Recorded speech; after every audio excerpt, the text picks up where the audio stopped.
Ну, пила дело хорошее, если нам нужно как раз заготовить дрова одинаковой длины. Но если у нас есть все же готовые дрова, то, на мой взгляд, самым удобным вариантом будет это рубить их топором.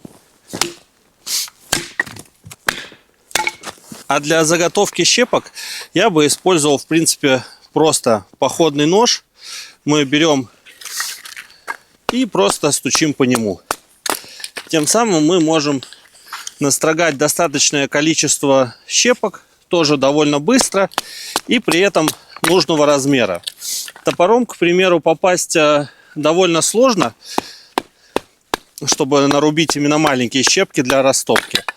А ножом, на мой взгляд, можно прям любой размер, который нужен, сделать. И довольно, опять же, все быстро.